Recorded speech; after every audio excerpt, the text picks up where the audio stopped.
Securing our ports. The I-Team found arrests made at ports across Florida are up. Customs and Border Protection gave I-Team investigator Kylie McGivern an inside look at the work being done to keep us safe. Kylie joins us now with what she found. And Kylie, what kind of a problem is this for our area?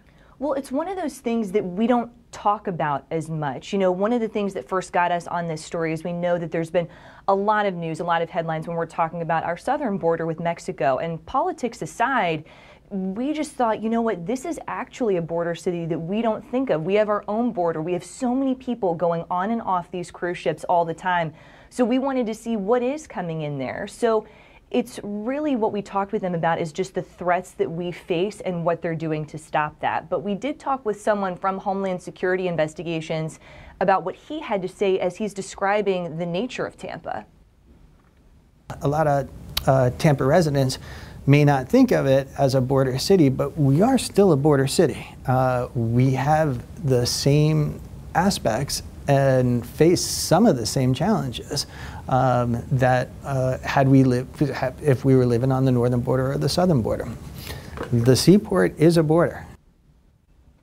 And within that, we're talking about drugs, we're talking about people with criminal histories or that have warrants out for their arrest, we're talking about weapons coming in, and the arrests and drug seizures and weapon seizures are up. And so we asked them about that, and they said that passengers are also up within that, but we wanted to just get a better scope of the issues. And you were also talking about how the authorities aren't doing a full check of people before they're actually on the boat. Well, that was something that was interesting to us because I think a lot of us, when we think of security in these types of spaces, we think of, or at least I think of TSA, you go through the airport, you go through the whole check, yep. Then you go and you get on the plane. And with this, they said because of the number of people that are on some of these ships, we're talking 2,000 to 5,000 people in some cases, that those checks continue when they're out to sea. And that's something I'm not sure if everyone is aware of. So for example, with one of our photojournalists and I, we were out there and we were there as they made a couple of the arrests when that cruise ship got back. So they were ready to go, so to speak. Now, these were for warrants that were in other counties and for, you know, one reason or another. But yeah, not all of that is totally done before they set sail. Now, did authorities say anything about like that posing a potential danger to other people on the ships? That's kind of concerning that they couldn't arrest them until they got back. Well, that was one thing that we asked. I said, point blank, should we be concerned getting on cruise ships, which is what we're focusing on here? And you know, they are confident in the efforts they have in keeping us safe, and of course they're doing many different things that are behind the scenes as well. One thing they did say improved, because I know we were pushing to kind of get some more information on this, is they said a lot of their checks have improved where they do a lot more before people even get to the port. So like all of that, they do have more lead time. They know a lot more between the different federal agencies that work together about the people that are there. But yeah, I agree. I was surprised to hear that not all of that is done ahead of time. So they were ready, but that was after they were out to sea for several days. It's very interesting. And your report really focuses on the port in Tampa, but you know, we're also talking about Miami too.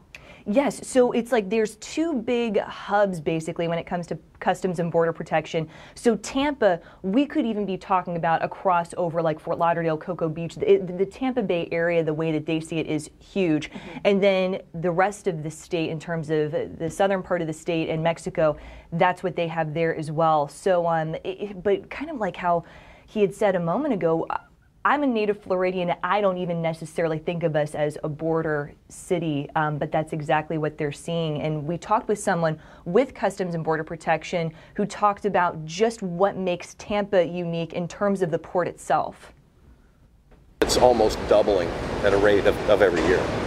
The amount of passengers that you're dealing with. The amount of passengers that are moving through Customs and Border Protection. You're looking at something that could be considered a destination port.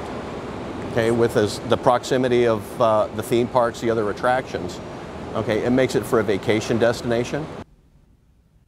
And one of the customs officers we spoke with, he said that he's worked here the past decade. And because we always talk about how much Tampa International is expanding, they said because of all of that, that has also contributed to the amount of people that are flying in internationally and then getting on our cruise ship. So all of that's right there. The port is really growing. Okay, so your full report is tonight at 11.